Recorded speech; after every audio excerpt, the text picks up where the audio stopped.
فوق صوت النبي ولا تجهروا له بالقول كجهر بعضكم لبعض أن تحبط أعمالكم وأنتم لا تشعرون صدق الله مولانا العظيم وصدق رسوله النبي الحبيب الكريم ونحن على ذلك لمن الشاهدين والشاكرين والحمد لله رب العالمين رب صل وسلم وبارك عليه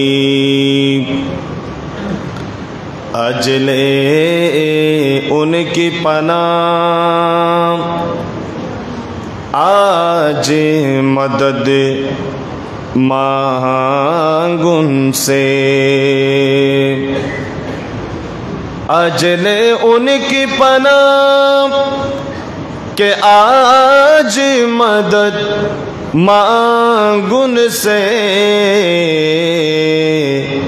फिर न मानेंगे क़ज़ा मत में अगर मान गया मरहबाया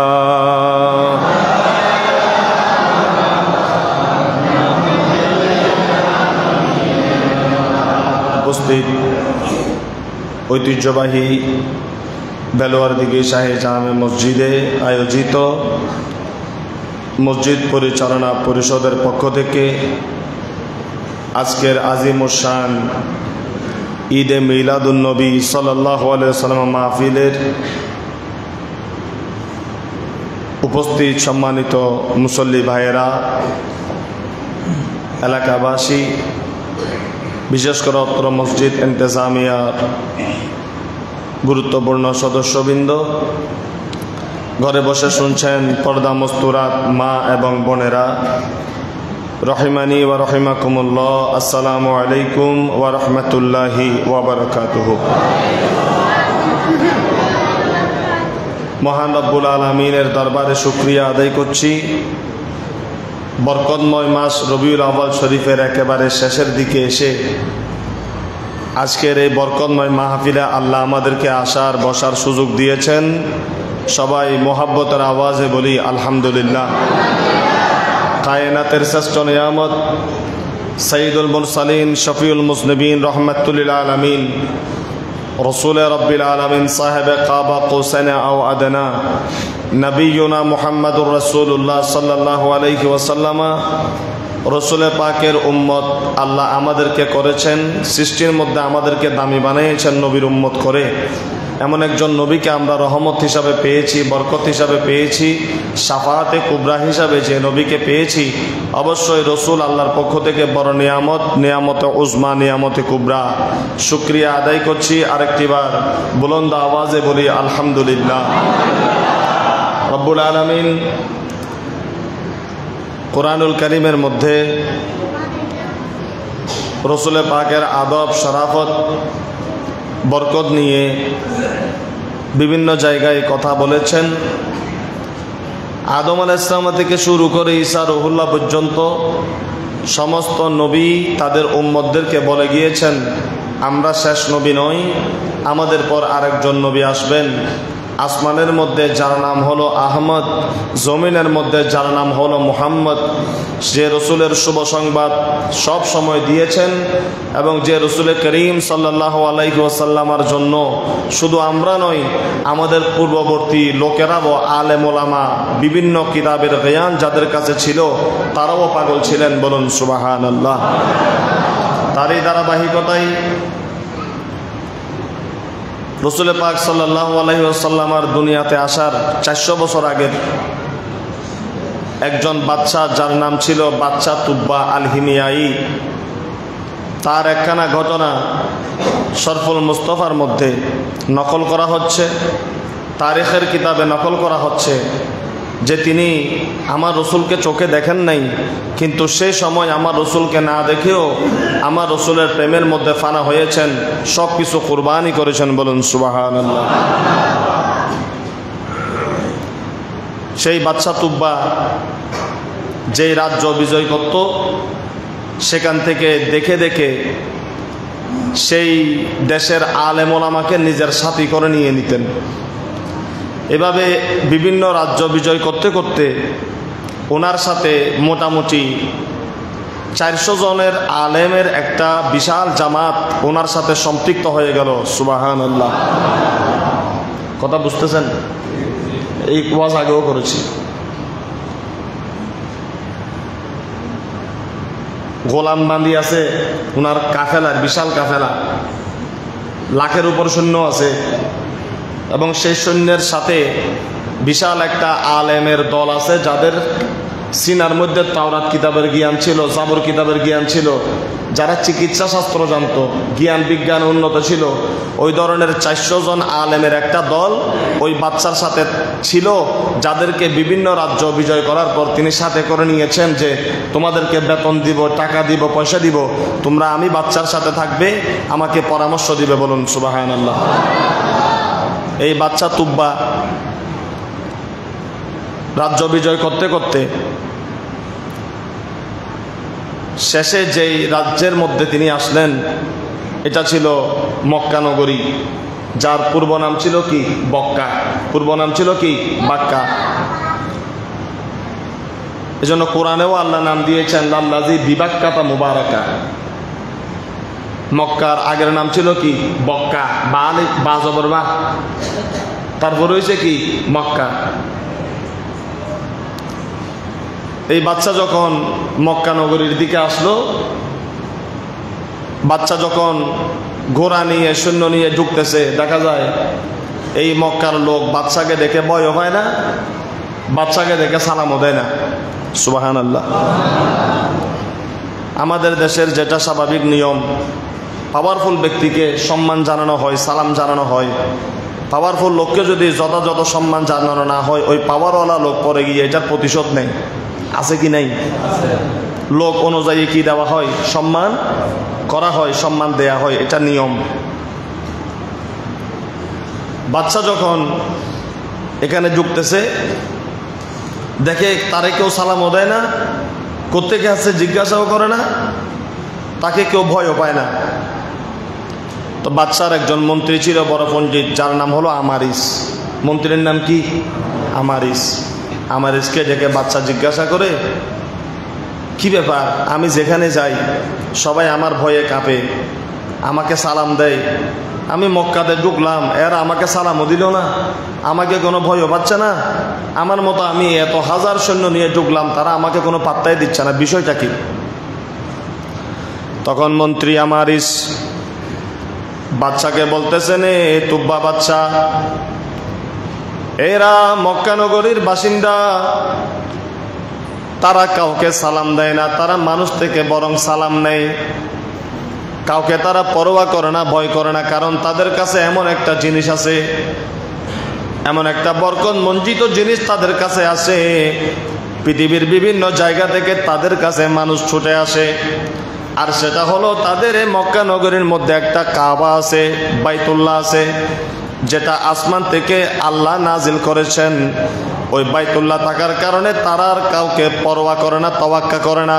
তারা মনে করে তারাই হলো পৃথিবীর মধ্যে সর্বশ্রেষ্ঠ সম্মানিত জাতি, যেহেতু তাদের কাছে বাইতুল্লাহ শরীফ আছে। বলুন সুবহানাল্লাহ। এগুলা রসুল আসার পরের ঘটনা না আগের ঘটনা? কথা বলেন, কয়শো বছর আগের? কয়শো বছর আগের? সলাতুনিয়া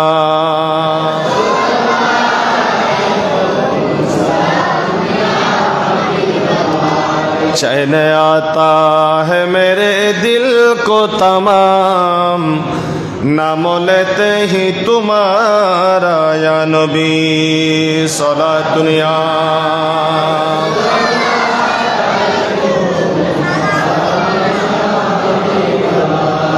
या रसूल अल्लाह उन्जुर हालना, या हबीब अल्लाह इस्मा क़ौलना सलात दुनिया।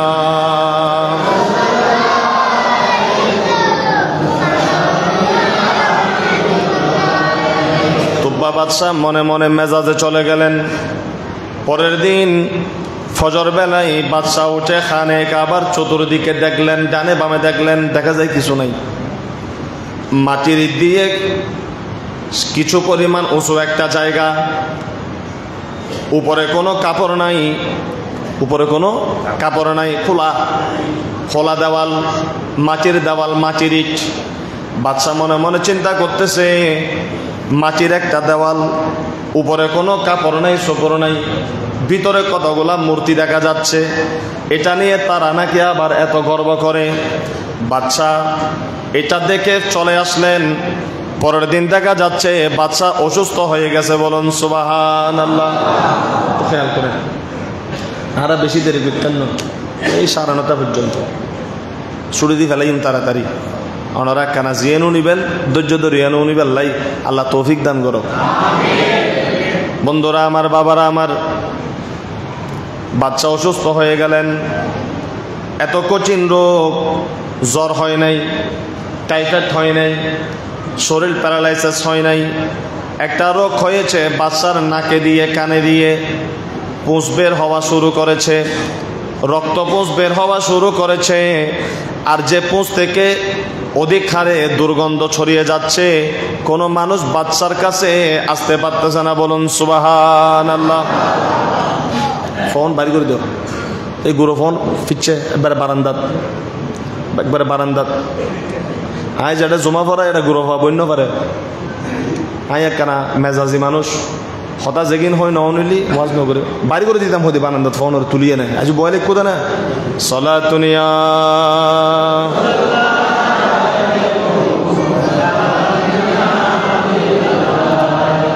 বন্ধুরা আমার, এই বাদশা অসুস্থ হয়ে গেলেন, কাছে কেউ যেতে পারে না, মন্ত্রীদের সাথে কোনো দেখা নাই। দামি দামি ডাক্তার, হেকিম, কবিরাজকে আনা হলো, কেউ কোনো সমাধান দিতে পারতেছে না, চিকিৎসা করতে পারতেছে না। 1 সপ্তাহ গেল। যে 400 জন আলেমের একটা জামাত ছিল, আপনারা শুনেছেন, ওই 400 জন আলেমের মধ্যে যিনি প্রধান ছিলেন, তিনি মন্ত্রীর কাছে গেলেন। এই মন্ত্রী, আমার এই বাচ্চাকে দেখা যায় না, বিষয় কি? শুনেছিলাম অসুস্থ হয়েছে, এখনো কি সুস্থ হয় নাই?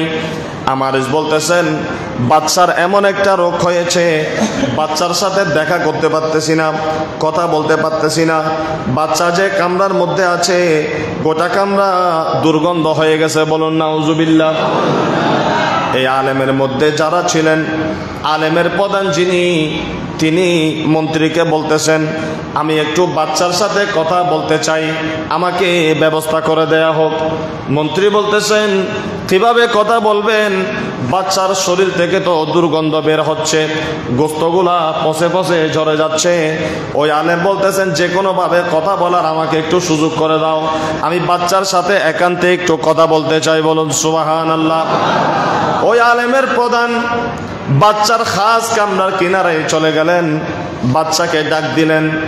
বাচ্চাকে ডেকে ওই আলেম জিজ্ঞাসা করতেছেন, বাচ্চা মহোদয়, আপনাকে যেটা জিজ্ঞাসা করব, কথা কোনো কিছু গোপন করবেন না, কথা গোপন করলে চিকিৎসা করতে পারবো না। আপনাকে যেভাবে বলবো সেভাবে আপনি উত্তর দিবেন। বিভিন্ন কথা জিজ্ঞাসা করে, এটা করেছেন কিনা, ওটা করেছেন কিনা, এটা খেয়েছেন কিনা, ওটা খেয়েছেন কিনা। বাচ্চা সব কিছু জবাব দেওয়ার পর আলেম দেখে দুনিয়ার কোনো ধরনের ফল ফলাদি বাতাসের কারণে বাচ্চার অসুখ হয় নাই। হঠাৎ করে ওই আলেম বলতেছেন, আমি দেখেছি গতকাল 1 সপ্তাহ আগে আপনি বাইতুল্লাহর চতুর্দিকে ঘুরেছেন, হেঁটেছেন। বাচ্চা সত্যি করে বলেন, আপনি এই বাইতুল্লাহর সাথে, বাইতুল্লাহর দিকে কোনো খারাপ খেয়াল করেছেন কিনা, বাইতুল্লাহর সাথে কোনো ধরনের বেয়াদবি করেছেন কিনা? বাচ্চা বলেন, আমি ওই বাইতুল্লাহর গায়ে কোনো টোকা দেই নাই, বাইতুল্লাহকে স্পর্শ করি নাই, কিন্তু আমার মনের মধ্যে একটা জিদ চটে বসেছে। আমি এখানে যখন ঢুকেছিলাম, এ কুরাইশের লোকেরা আমাকে সালাম দেয় নাই, আমার সাথে কোনো ধরনের কৌশল বিনিময় করে নাই। এই কাবা নিয়ে, এই ঘর নিয়ে তাদের অনেক অহংকার, তাদের অনেক জিদ। আমি মনে মনে খেয়াল করেছি, যে ঘরটা নিয়ে তারা এত অহংকার করে, আমি বাচ্চা এই ঘরকে ভেঙে মাটির সাথে মিশিয়ে দিব। বলুন নাউজুবিল্লাহ। ওই আলেম বলতেছেন, বাচ্চা ঘটনা তো এখানেই।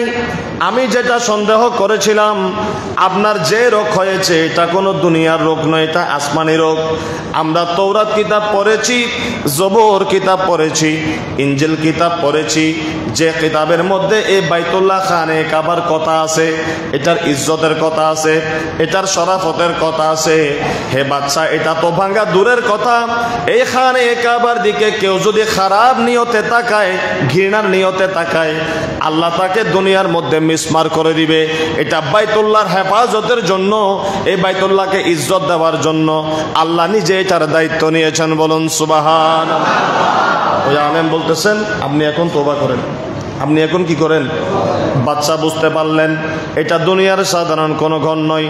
বাচ্চা বলতেছেন, এ আলেম, আমি আপনাকে সাক্ষী রেখে এই বাইতুল্লাহর খালেকের কাছে তওবা করতেছি, এই বাইতুল্লাহর মালিকের কাছে তওবা করতেছি। আমি যদি সুস্থ হই, আমি এই বাইতুল্লাহকে সম্মান জানাবো। বলুন সুবহানাল্লাহ। এ কথা বলার পরে আলেম বের হয়ে গেলেন। আসরের ওয়াক্তে দেখা যায় মাত্র সামান্য সময়ের মধ্যে বাচ্চার পোষ পরা বন্ধ হয়ে গেল, দুর্গন্ধ চলে গেল। তওবা করার সাথে সাথে বাইতুল্লাহকে ইজ্জত করবে বলে ওয়াদা করেছে। আল্লাহ তাআলা তওবা কবুল করে পরিপূর্ণ সুস্থ করে দিলেন। বলুন সুবহানাল্লাহ। সালাতুন ইয়া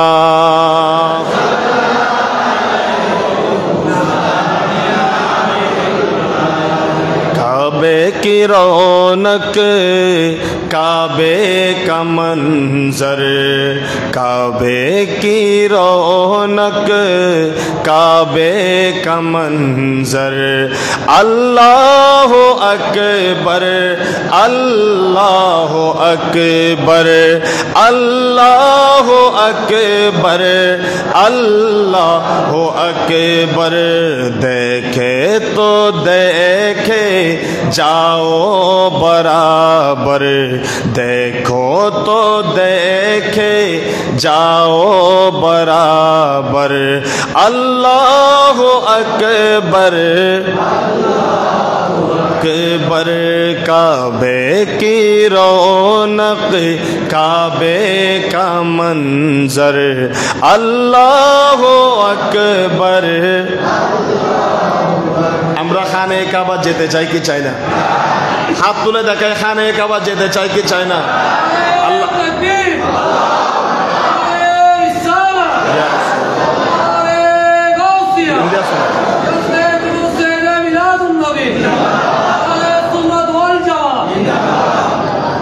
আল্লাহ আপনাকে টাকা দিয়েছেন, পয়সা দিয়েছেন, ধন দিয়েছেন, দৌলত দিয়েছেন।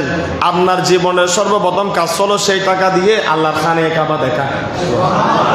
যে আল্লাহ টাকা দিয়েছেন সেই আল্লাহর ঘর যদি আপনি দেখতে না যান, সে কাবাটা যদি আপনি চোখে না দেখেন, আপনি যে মুসলমান হয়েছেন এটার কি কোনো পরিচয় আছে? সেখানে হাজার আসওয়াদ আছে, চুমা দিলে জীবনের গুনাহ মাফ হয়ে যায়। আরাফাতের ময়দান আছে, গিয়ে শুধু কিছুক্ষণ দাঁড়াবেন, 5 মিনিট যদি দাঁড়াইতে পারেন, আল্লাহ বলে তুমি হাজি হয়ে যাবে, তোমার পাহাড় পরিমাণ গুনাহ আরাফার ময়দানের ওসিলায় আমি আল্লাহ মাফ করে দিব। সেখানে মিনা মুজদালিফা আছে, সাফা মারওয়া আছে, জমজম কূপের পানি আছে, তামাম সব কিছু এখানের মধ্যে আছে। এগুলা গেলে দেখা যায়। জোরে বলুন সুবহানাল্লাহ। সালাতুনিয়া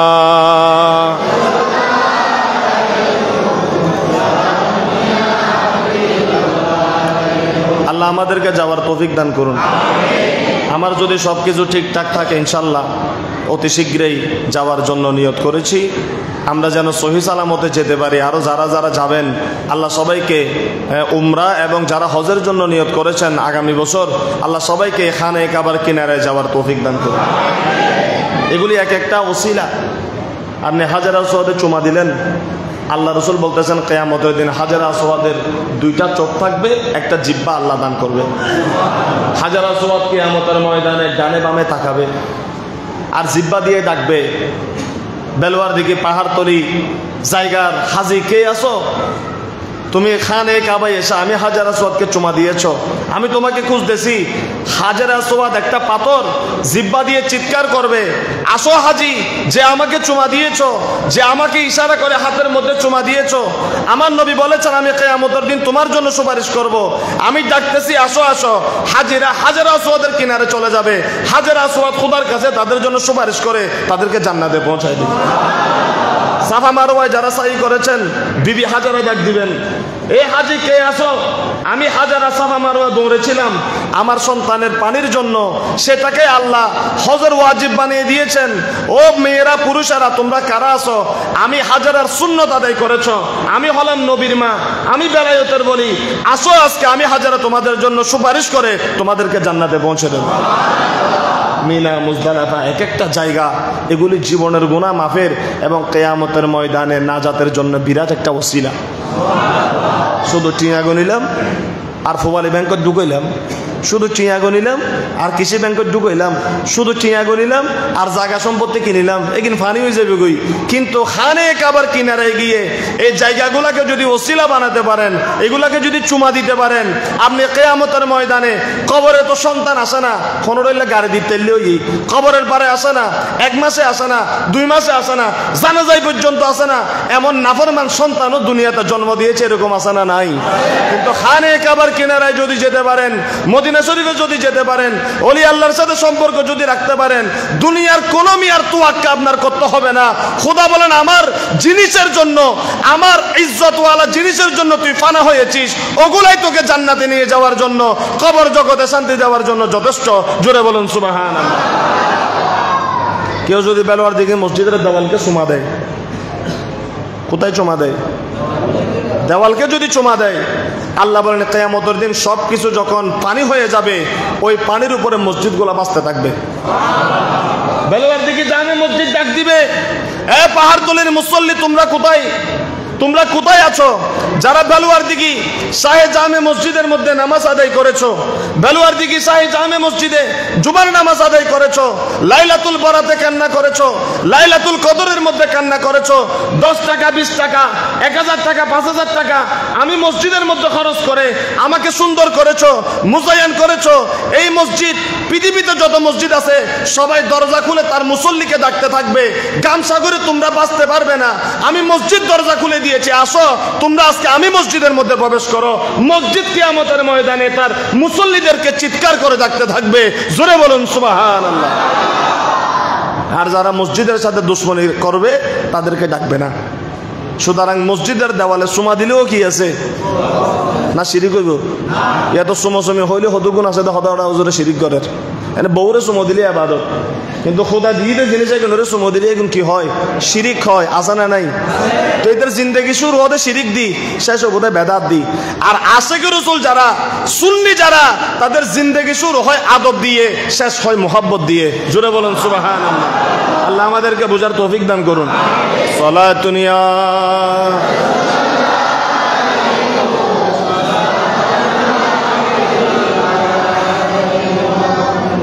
এই রাজা সুস্থ হওয়ার পর সর্বপ্রথম খানে কাবার দেখেছে, পাথরের উপর কাপড় ছিল না।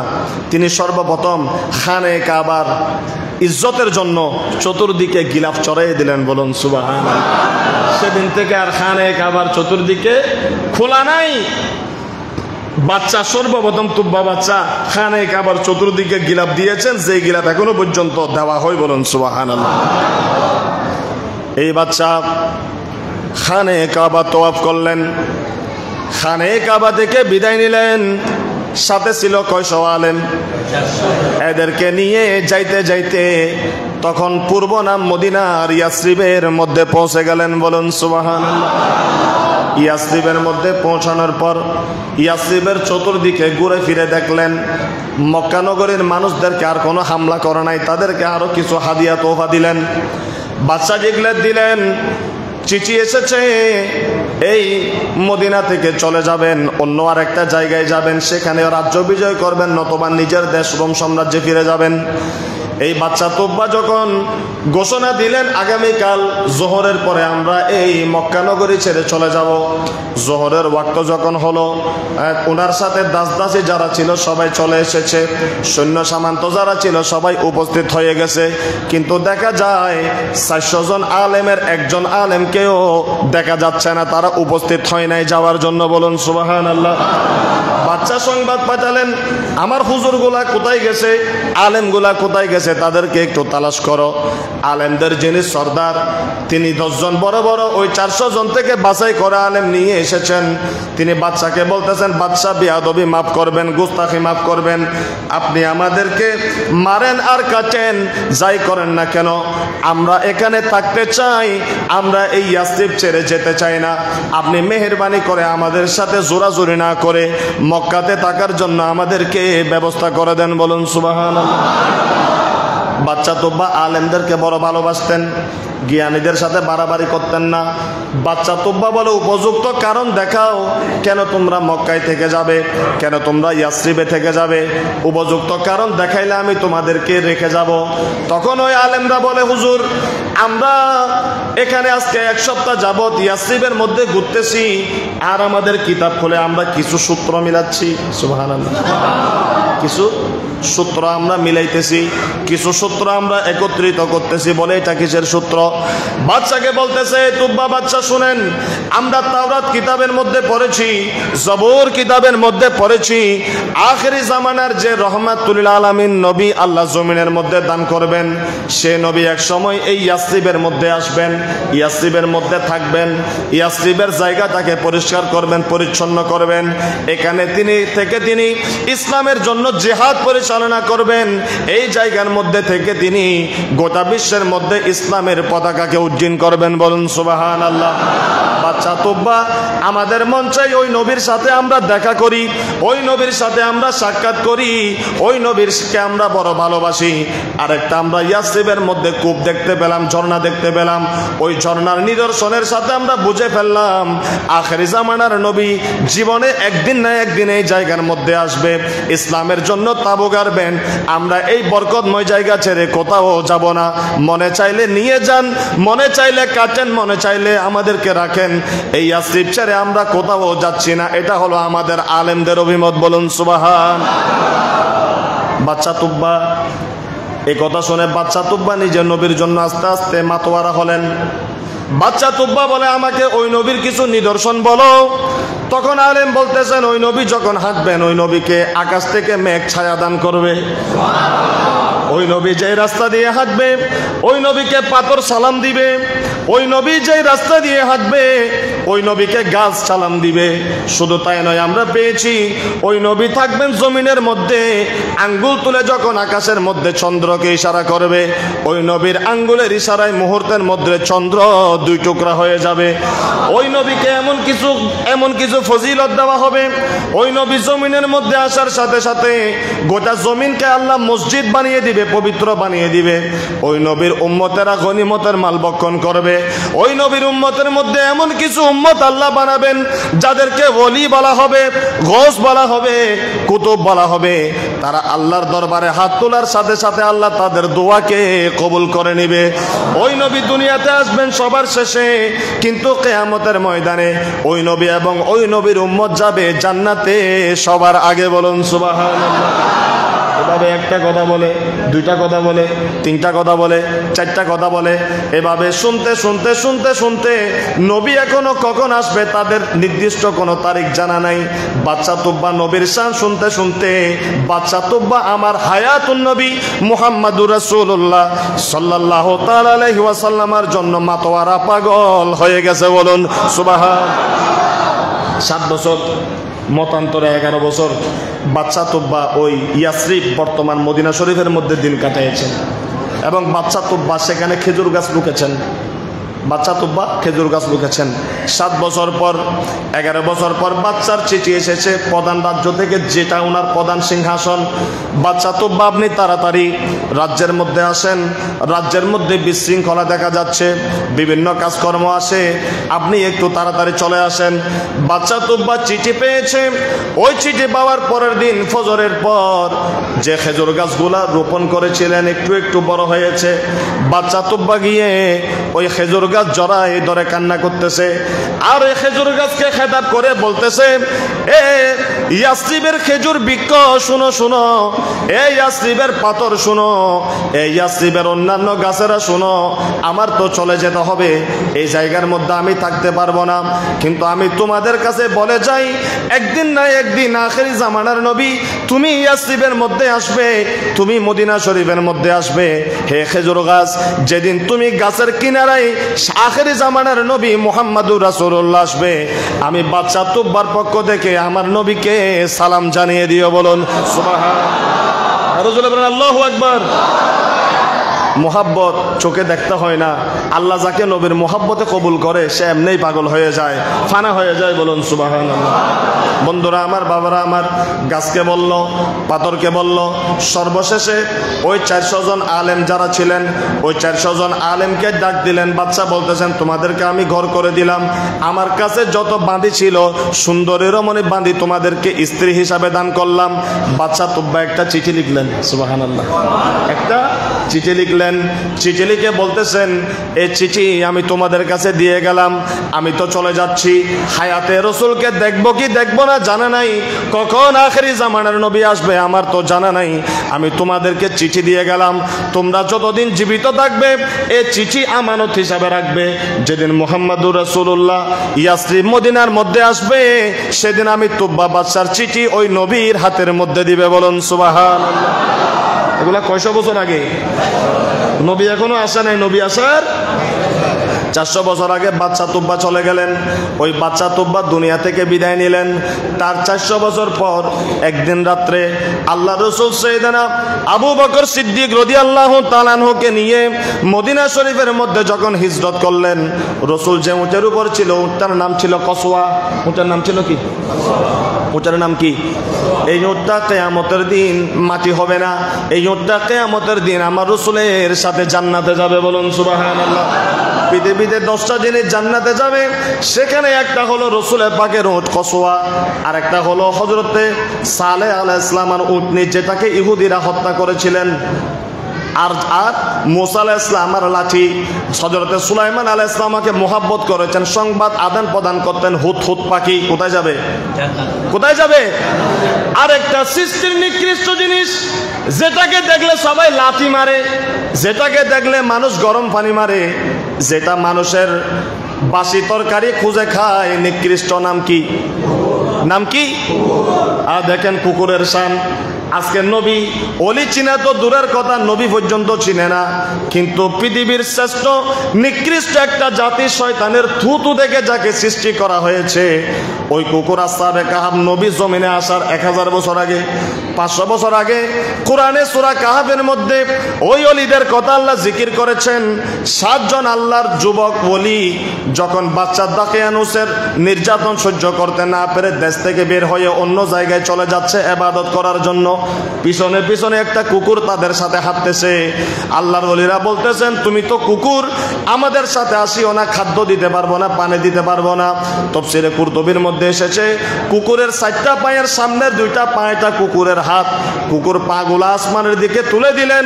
কুকুর আল্লাহকে বলেছেন, আল্লাহ আমাকে জবান দাও, আমি তোমার ওলিদের সাথে কথা বলতে চাই, আমি তোমার ওলিদের সাথে কথা বলতে চাই।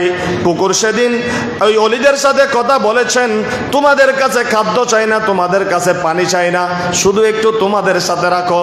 ওই কুকুরটাকে নিয়ে ওই আসহাবে কাহফের 7 জন আল্লাহর ওলি একটা গুহার মধ্যে আশ্রয় নিয়েছেন।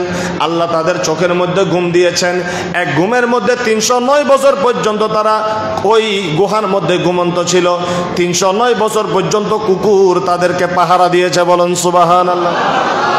কৃতজ্ঞ 5 বছর, 5 বছর, 8 বছর, 12 বছর। কিন্তু ওলির গোলামের মধ্যে যখন কুকুর নিজেকে সুপর্দ করেছে, কুকুরের হায়াত আর 5 বছর, 8 বছর, 12 বছর নাই। ওলির গোলামের মধ্যে লাগার কারণে কুকুর 309 বছর পর্যন্ত হায়াত পেয়েছে। শুধু তাই নয়, ওই কুকুরের নাম কিতমির।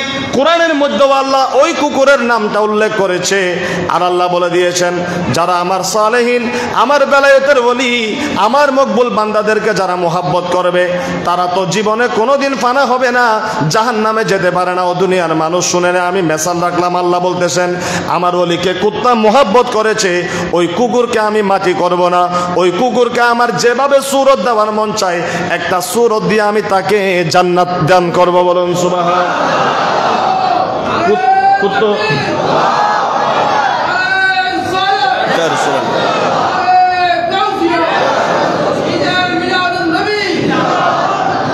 অলিরে মহব্বত করি, কুত্তো যদি হরে যাইবা মাতন না, যারা ইয়াউলি আল্লাহর মাজার অন্দের ভাঙ্গি ফেলারে তারা হরে যাবে, এটারা তো আবার জান্নাত টিকেটও গেছে। অলি আল্লাহর গোলামি করে কুকুর যাচ্ছে কোথায়? জান্নাতে। সুতরাং অলির মোহাব্বতে যদি কুত্তা জান্নাতি হতে পারে, কোন মানুষ যদি অলিকে মোহাব্বত করে, সে কোথায় যাবে? সে কোথায় যাবে? আর অলি আল্লাহর বিরুদ্ধে যারা যাবে, তারা হলো জাহান্নামের কুত্তা। ঠিক না ভাই? ঠিক। এটা ডরাবের কিছু নেই, কিছু আছে না? আসা কথা হইতে কি ডর লাগে না? তুই আর বেশি করে সরেখান হাতে লিখতে পারবে, আর বেশি হলে আর সাকেটার হিসাব এনে হইতে পারবে দোজোর অনরোজোর হতা হতে বেতাল বেতাল, আর সাকেটার হিসাব হইব দোজোর কেন করিবেন? আত্মনফারের অনেক কানা খালি তোর নামাজ নফারাই, তখন আর এই নিয়মিত দায়িত্ব যদি বাইর করি দেন, তাই নামাজ নফারাইম দেরি। জুমার মধ্যে যদি হক কথা হইতে অসুবিধা, জুমাইন বাদ দিম দেরি। রিক্সাকে লইনে যদি আয় চলাই বাদ দেওয়া খাইবার লাই, আর কি কেউ কিছু করিতে পারিব না? ইয়াত কোন বেশি বেশি রাস্তা দিয়ে আইতে সময় তুই আরে পিছু দিয়ে বাড়ি অজ্ঞ মানে মারি ফেলাইতে পারিবে, গুলি অজ্ঞ দিয়ে মারি ফেলাইতে পারিবে। তো দুনিয়ার হায়াত এই তো ক্ষণস্থায়ী।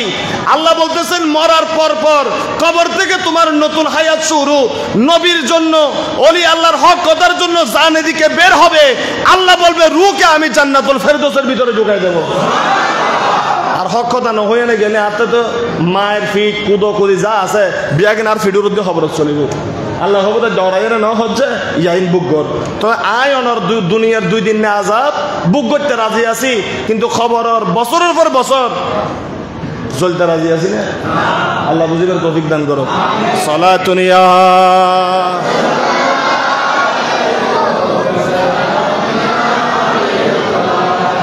मुसीबत पड़े मेरा डाकी तुम्हाय दस तगीर मुहूर्ते उद्धार कर मोদের ओगो তুমি বড় পীর, ओगो তুমি বড় পীর, নাই তুলনা বিশ্বে তোমার পীরানে পীর লাসানি আব্দুল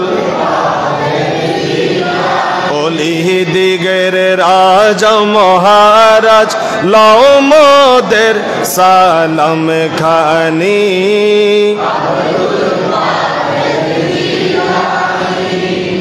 হুজুর গৌসে পাক আব্দুল কাদের জিলানী বেলায়েতের দিকে ঢুকলে ফজর আজান দিবে।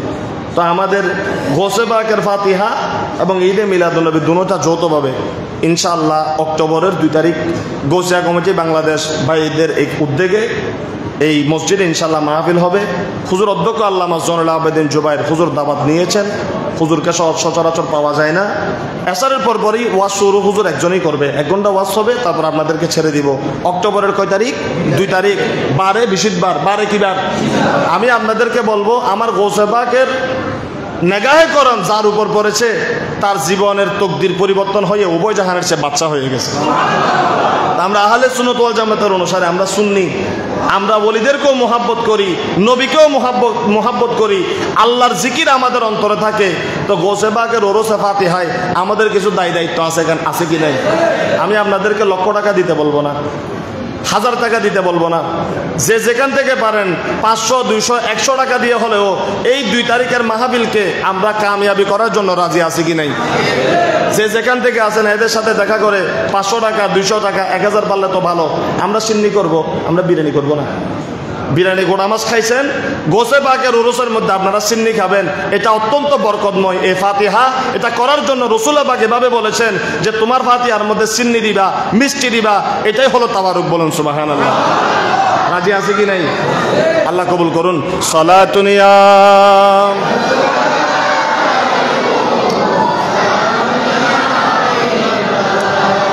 কথা শেষের দিকে বন্ধুরা আমার, এই বাচ্চা চলে গেলেন রসুল মদিনাতুল মুনাওয়ারায়। রসুলের বয়স তখন 50। কয় বছর? 50 বছর বয়সে রসুল পাক সাল্লাল্লাহু আলাইহি ওয়াসাল্লাম মদিনার মধ্যে হিজরত করলেন। উটের উপরে বসা আছেন। একজন সাহাবী উটের সামনে এসে দাঁড়ায়, বলে হুজুর আমার ঘরের সামনে বসেন। আরেকজন সাহাবী এসে বলে হুজুর আমার ঘরের মধ্যে তশরিফ আনেন। আরেকজন সাহাবী এসে বলে হুজুর আনসারী সাহাবী আমার ঘরের মধ্যে বসেন। আমার রসুল বলতেছেন আমার উটের সামনে তোমরা কেউ দাঁড়াইও না। আমার এই উট আমার কথায় আজকে চলবে না। আমার এই উট আমার আল্লাহর কথায় চলতেছে। আল্লাহ যেখানে বসার জন্য আমার উটকে নির্দেশ দিবে, আজকে তোমরা ওই আনসারের ঘরের দুয়ারে আমার উট বসে যাবে। বলুন সুবহান। নবীর উট চলে কার কথায়? নবীর উট চলে কার কথায়? ইয়াতো হরবেন কিনে আনি ঘর রশি 3 দিন বাঁধে দিলি অত সাড়ে 3 যাবে। আর রসুলের উট চলে কার কথায়? বলো জোরে বলুন না সুবহানাল্লাহ। দেখা যাচ্ছে কিছুক্ষণ পর উট আমার রসুলের পাকের উট হযরতে আবু আইয়ুব আনসারী সবাই বলেন রাদিয়াল্লাহু তাআলা আনহু ওনার ঘরের আঙ্গিনায় বসে গেছে। বলুন সুবহানাল্লাহ। উট বসে যাওয়ার পর হযরতে আবু আইয়ুব আনসারী আমার রসুলের পাকের সামনে আসলেন। হাতের মধ্যে একটা চিঠি। সুবহানাল্লাহ। হাতের মধ্যে কি? আমার রসুল বলতেছেন, দেখেন আমার রসুল ইলমে গায়েব। আমার রসুল বলতেছেন এই আবু আইয়ুব আনসারী অনেকদিন পর্যন্ত এই চিঠি তোমার কাছে ছিল, আমার জিনিস আমাকে বুঝাইয়া দাও। আমার জিনিস আমাকে তো আবু আইয়ুব আনসারের হাতের মধ্যে কি এটা আমার রসুল জানে কি জানে না? আবু আইয়ুব আনসারী তখন বলতেছেন হুজুর আপনি দুনিয়ার মধ্যে আসার 400 বছর আগে এই মদিনাতুল মুনাওয়ারা পূর্ব নাম ইয়াসরিবের মধ্যে আমার বংশধর, আমার বাপ, আমার দাদা, দাদার দাদা, দাদার দাদা এই চিঠি বহন করে এসেছে। হুজুর এটা আমাদের কোনো সম্পদ নয়, এটা আপনি রসুলের আমানত। হুজুর এই চিঠি আমরা পরে দেখি নাই, আপনি একটু শোনান এই চিঠির মধ্যে কি লেখা আছে। বলুন সুবহানাল্লাহ। আমার রসুল চিঠি খুললেন। চিঠি খুলে সেখানে দেখতেছেন আজকে থেকে 400 বছর আগে ওই বাচ্চা তুব্বা নিজের হাতে যে চিঠি আমার রসুলের জন্য লিখে গেলেন, সেই চিঠির মধ্যে লিখতেছেন বাচ্চা তুব্বা আসসালাতু ওয়াসসালামু আলাইকা ইয়া রাসূলুল্লাহ। আর জোরে বলেন সুবহানাল্লাহ। 400 বছর আগে বাচ্চা তুব্বা চিঠির মধ্যে লিখতেছেন, আসসালাতু ওয়াসসালামু আলাইকা ইয়া রাসূলুল্লাহ ইয়া মুহাম্মাদু সাল্লাল্লাহু আলাইহি ওয়াসাল্লাম। হে রাসূল, আপনাকে সালাতু সালাম দিচ্ছি। আমি চিঠির মধ্যে লিখে যাচ্ছি আমানতু বিকা ওয়া আমানতু বিরাব্বিকা। রাসূল, আমি আপনি নবীর উপর ঈমান আনলাম। আপনি নবীর খালেক যিনি, আপনি নবীর মালিক যিনি, আপনি নবী যে খোদার ইবাদত করেন, আমি সেই খোদার উপরেও ঈমান আনলাম। ইয়া রাসূলুল্লাহ, আমি আজকে ইয়াসরিব ছেড়ে চলে যাচ্ছি। আমার চিঠি যেদিন আপনি পাবেন, ইয়া রাসূলুল্লাহ চিঠি গ্রহণ করবেন। আমার বিশ্বাস, আমার মোহাব্বত আপনি কবুল করবেন এবং আমার ঈমান আপনি আপনার খোদার উপরে আছে, এটা আল্লাহ পর্যন্ত পৌঁছাই দিবেন। বাচ্চা তুব্বা আরো লিখতেছে, ইয়া রাসূলুল্লাহ, আমি যদি মরে যাই কিয়ামতের ময়দানে আপনার সাথে আমার দেখা হবে। সুবহানাল্লাহ। কিয়ামতের ময়দানে আপনার সাথে আমার দেখা হবে। বাচ্চা তুব্বা কত বড় চালাক মানুষ দেখেন। আলেমদের মুখে শুনেছে এই নবী কিয়ামতের ময়দানে সুপারিশ করবে। বাচ্চা তুব্বা চিঠির মধ্যে লিখে দিলেন, ইয়া রাসূলুল্লাহ, কিয়ামতের ময়দানে যেদিন আপনি নবীর সাথে আমার দেখা হবে, ফাসফিইনি ইয়া রাসূলুল্লাহ, সেদিন কিয়ামতের ময়দানে আমি তুব্বা বাচ্চাকে আপনি নবী সুপারিশ করবেন। বলুন সুবহান। আর জোরে বলুন আল্লাহু আকবার। আর বর্তমান আমাদের দুনিয়ার দুই ভাইয়া জানোয়ার বলে নবী সুপারিশ করতে নাকি পারবে না। অথচ বুখারী শরীফের পাতায় পাতায় আছে, কিয়ামতের ময়দানে শাফাআতের দরজা খোলা হবে আমার নবীর হাত দিয়ে। খোদা বলেন, সালতু তাইশফা তুশাফা। নবী যতক্ষণ আপনার উম্মতের জন্য চাইবেন, ততক্ষণ আমি আপনার কথা শুনবো। আপনি চাইবেন, আমি আল্লাহ দিতে থাকবো। আপনি চাইবেন, আমি আল্লাহ দিতে থাকবো। আপনি সুপারিশ করবেন, আমি আল্লাহ জান্নাতে ঢুকাইতে থাকবো। এমন নবীর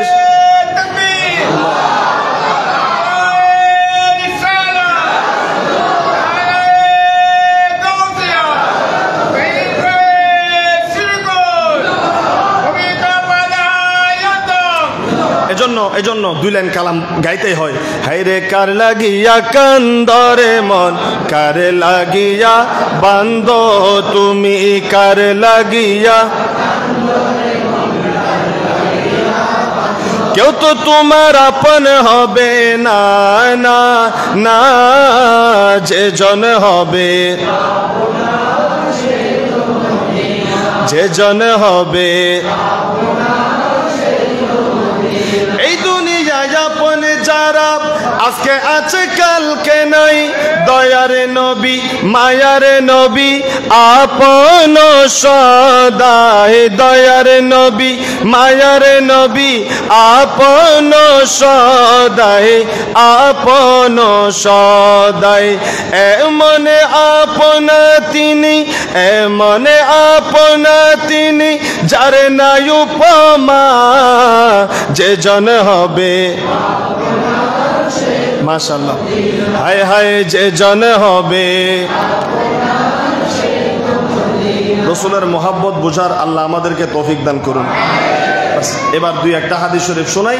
মদিনা শরীফ যাওয়া জায়েজ নাকি না জায়েজ? হাত তুলে দেখায় জায়েজ না জায়েজ? আন আবি হুরায়রা রাদিয়াল্লাহু তাআলা আনহু আনিন নবী, সবাই বলেন সাল্লাল্লাহু আলাইহি ওয়াসাল্লাম। জলিল কদর সাহাবী, যে সাহাবীর সিনার মধ্যে সবচেয়ে বেশি হাদিস মুখস্থ ছিল, যে সাহাবী জীবনের প্রথম দিকে কিছু মুখস্থ রাখতে পারতেন না, আমার নবীর দরবারে এসে বলতেছেন মসজিদে নববীতে, ইয়া রাসূলুল্লাহ, আপনি যা কিছু বলেন আমি তাড়াতাড়ি মুখস্থ করার চেষ্টা করি, কিন্তু আমি মনে রাখতে পারি না। আমার রাসূল বলেন, ও আবু হুরায়রা, তোমার কাঁধের মধ্যে কি? ইয়া রাসূলুল্লাহ, আমার কাঁধের মধ্যে একটা রুমাল। বুখারী শরীফের মধ্যে রওয়ায়াত এসেছে, আমার রাসূল বলতেছেন, আবু হুরায়রা, রুমালটা একটু আমার সামনে বিছাইয়া দাও। আবু হুরায়রা রুমালটা বিছাইয়ে দিলেন। এক রওয়ায়াতের মধ্যে আছে আমার রাসূল হাতের আঙ্গুল দিয়ে একটু কাপড়ের মধ্যে আঙ্গুল ঘুরাইয়ে দিলেন। আর এক রওয়ায়াতের মধ্যে আছে রাসূল কিছু তুতো মোবারক রুমালের মধ্যে দিলেন মুখ থেকে, আর বললেন, হে আবু হুরায়রা, এগুলি তুমি তোমার রুমালের মধ্যে করে সিনার সাথে লাগাও। আবু হুরায়রা বলতেছেন, আমার নবীর তুতো মোবারক দেওয়া বা আমার নবীর হাত রাখা ওই রুমাল আমি চতুর্দিক থেকে পেঁচিয়ে আমার সিনার সাথে লাগিয়ে রাখলাম। সেদিন থেকে যতদিন পর্যন্ত আমি রাসূলের সাথে ছিলাম, রাসূল জর্রা জর্রা একটা আলিফ বা পর্যন্ত যেভাবে বলেছে, আমি আবু হুরায়রা সিনার মধ্যে মুখস্থ হয়ে গেছে। বলুন সুবহান। জন্য সাইয়েদনা আবু হুরায়রা রাদিয়াল্লাহু তাআলা আনহু 5000-এর বেশি হাদিস যিনি রওয়ায়াত করেছেন, ওই জলিল কদর সাহাবী আবু হুরায়রা ইন্তেকাল করতেছেন। ক্বালা, তিনি বলেন আমার রাসূল বলেছেন, মা বাইনা বাইতি ওয়া মিম্বারি রাউদাতুম মির রিয়াদিল জান্নাহ। ও আমার উম্মত, আমি রাসূলের সবচেয়ে গুম্বদকে বেদাতের জায়গা মনে করিস না, আমি রাসূলের সবচেয়ে গুম্বদকে শিরকের জায়গা মনে করিস না। ইয়া রাসূল আল্লাহ, আপনার এই জায়গা কি? দুনিয়ার মানুষ শুনে নে, কোনদিন জান্নাত তো চোখে দেখলি না, দুনিয়ার মধ্যে আমি তোদেরকে জান্নাতের বাগানের একটা সংবাদ দিয়ে যাচ্ছি। আমার রাসূল বলতেছেন, মা বাইনা বাইতি ওয়া মিম্বারি, আমি আমার কলিজার টুকরা বিবি আয়েশা সিদ্দিকাকে নিয়ে যে ঘরের মধ্যে থাকতাম, ওই হুজরা থেকে যে মিম্বারের মধ্যে দাঁড়িয়ে আমি নবী খুতবা দিতাম, ওই আমার বিবির ঘর থেকে আমি রাসূলের মিম্বার পর্যন্ত মাঝখানে যে জায়গা আছে, আমি কুদরতি জবান খুদার জবানের কথা আমি নবী ফাঁস করতেছি, ওই মাঝখানের জায়গাটা হলো জান্নাতের একটা টুকরা, জান্নাতের একটা বাগান। তুমি যদি কোনোদিন আমি রাসূলের সবচেয়ে গুম্বদের কিনারায় আসো, মনে রাখবে এটা শুধু মসজিদে নববী নয়, এটা শুধু আমি রাসূলের রওজা বাগ নয়, কায়নাতের শ্রেষ্ঠ নিয়ামত, এটা একটা জান্নাতের টুকরা। বলুন সুবহানাল্লাহ। মানুষে কি জান্নাতও যাবে না জান্নাতও যাবে? বলে মদিনা শরীফের জন কি জান্নাতর জন না জান্নামত জন? তো যারা মানা করে এ তারা জান্নাতি না জান্নামি? আর যারা যাইগু দুধ দিয়ে নেয় আর বেয়াগুন জান্নাতি না? আল্লাহ আমাদেরকে নবীর রওজায় বারবার যাবার তৌফিক দান করুন। আরো জোরে বলেন। এই কখনো সূরা আর কি দেবার হাদিস, বুখারী শরীফের হাদিস। বুখারী শরীফ কোরআনের পরে নবীর হাদিসের যে কিতাবের সর্বপ্রথম দরজা, সে বুখারী শরীফের মধ্যে বলা হচ্ছে, রাসূল বলতেছেন, মা বাইনা বাইতি ওয়া মিম্বারি রাউদাতুম মির রিয়াদিল জান্নাহ, আমি রাসূলের হুজরা থেকে মিম্বার পর্যন্ত উম্মত তুমি আসো, দেখো, বসো, এটা জান্নাতের একটা বাগান। বলুন সুবহানাল্লাহ। ওয়া ক্বালা রাসূলুল্লাহ সাল্লাল্লাহু আলাইহি ওয়াসাল্লাম, ইন্না ইব্রাহিমা হাররামা মক্কাতা। একটু খেয়াল করেন, হযরত ইব্রাহিম খলিলুল্লাহ যেদিন বাইতুল্লাহ আল্লাহর নির্দেশে নির্মাণ করেছিলেন, ইব্রাহিম খলিলুল্লাহ বলে দিয়েছেন, এ কাবার কিনারায় আসলে তোমরা রক্তপাত করতে পারবে না, অন্য কোন পশুকে তোমরা আঘাত করতে পারবে না, মানুষে মানুষ মারামারি করতে পারবে না, হেরেমের ভিতরে হারাম করেছেন ইব্রাহিম খলিলুল্লাহ আল্লাহর নবী। আল্লাহর কাছ থেকে দোয়া করে মক্কাকে হারাম বানিয়েছেন, মক্কার মধ্যে মারামারি করা যাবে না, চুরি ডাকাতি করা যাবে না, কোনো জন্তুকে আঘাত করা যাবে না, মাথার মধ্যে উকুন হইলে উকুন পর্যন্ত মারণ যেত না, শুধু মারা যাবে সাপ। কি? যে সাপ কামড় দেয়, দংশন করে, শুধু সেটাকে আঘাত করা যাবে, অন্যান্য সাধারণ কোনো জন্তুকে মারা যাবে না। মারলে সাথে সাথে ছাগল একটা দেওয়া কি হয়ে যাবে? ওয়াজিব হয়ে যাবে। আমার রাসূল বলতেছেন, ও দুনিয়ার মানুষ, আমি নবীর ক্ষমতা দেখো, আমি নবীর পাওয়ার দেখো। খোদাও হদ্দাসা ইন্না ইব্রাহিমা হাররামা মক্কাতা। সেদিন ইব্রাহিম খলিলুল্লাহ দোয়া করেছেন, আল্লাহ মক্কাকে হারাম বানিয়েছেন, মক্কাকে পবিত্র বানিয়েছেন, কিন্তু শুনো, ওয়া ইন্নী হাররামতুল মদিনাতা, আর আমি রাসূল যেদিন মক্কা থেকে হিজরত করে মদিনায় চলে এসেছি, আমি রাসূল আল্লাহকে বলেছি, আল্লাহ আমার বাবা ইব্রাহিম মক্কাকে হারাম বানিয়েছেন, আমি রাসূলের কদম ইয়াসরিবের মধ্যে পড়েছে, এটা আর ইয়াসরিব থাকবে না, আমি রাসূল এসেছি, নাম বানিয়ে দাও মদিনা, আমি রাসূল এসেছি, এটাও আরেকটা দ্বিতীয় হারাম পবিত্র জায়গা হয়ে গেছে। বলুন সুবহানাল্লাহ। ক্ষমতা আছে না নাই? নবী তো ক্ষমতা কম না বেশি? আরো জোরে বলেন। খৌফে না রখো রেজা জরা, তু হে আবদে মুস্তফা, তেরে লিয়ে আমান হে, তেরে লিয়ে আমান হে, সাল্লে আলা।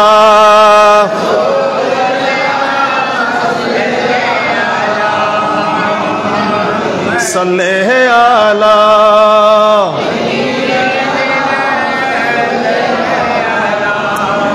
আমি এই মদিনা শরীফকে হারাম বানিয়েছি, সুতরাং এই মদিনা শরীফের মধ্যে কেউ কাউকে আঘাত দিতে পারবে না, কেউ কারো সাথে রক্তপাত করতে পারবে না। এটা হলো মুসলিম শরীফের হাদিস।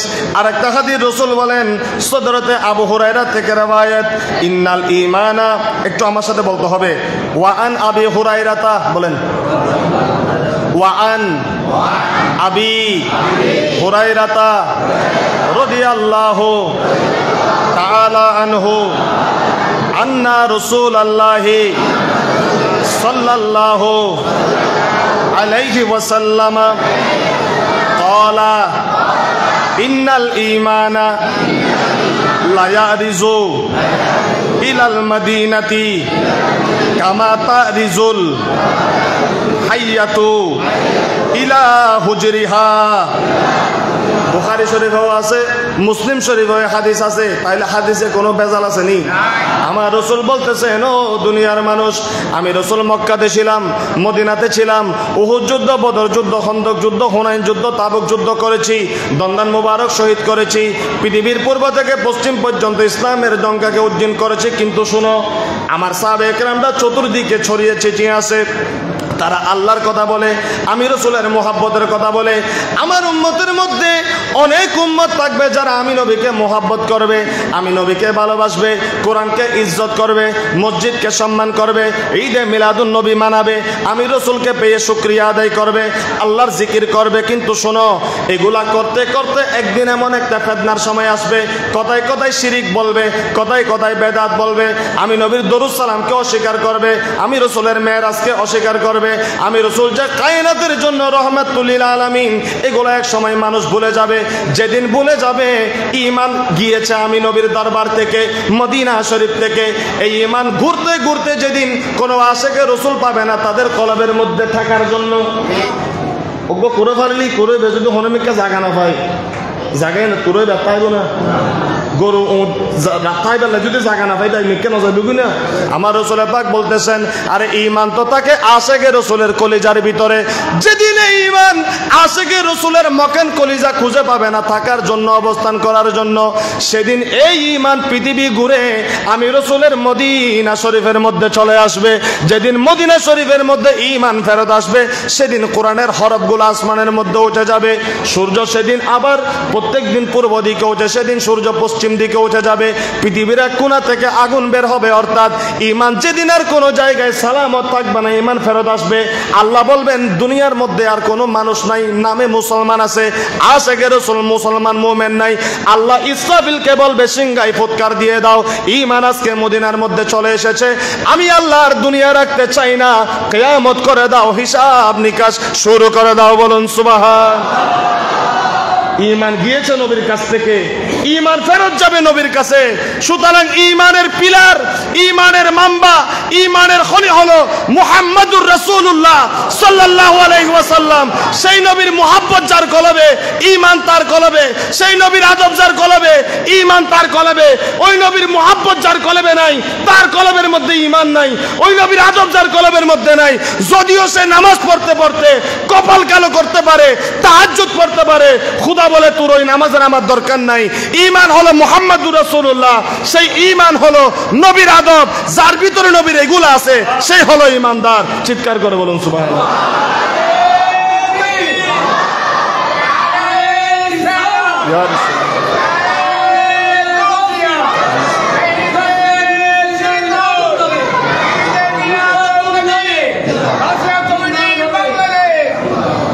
আল্লাহ আমাদের মাহফিলকে কবুল করুন। শাহজাহান ভাই হতা একখান হইতে গম লাগে আর একখান গম নলা হতে মাহফিল নান আস্তে আস্তে শেষ করি দেন, ঠিক আছে হতা, কারণ দেরি করলেও চলো। আর একখান হয়তো হতে মানুষ বাড়ি যার গই, তারা তো সাইডে মানুষ বারক বিয়াগুন তবরুক ফাইট করে হাইজ ইয়া নবী সালাম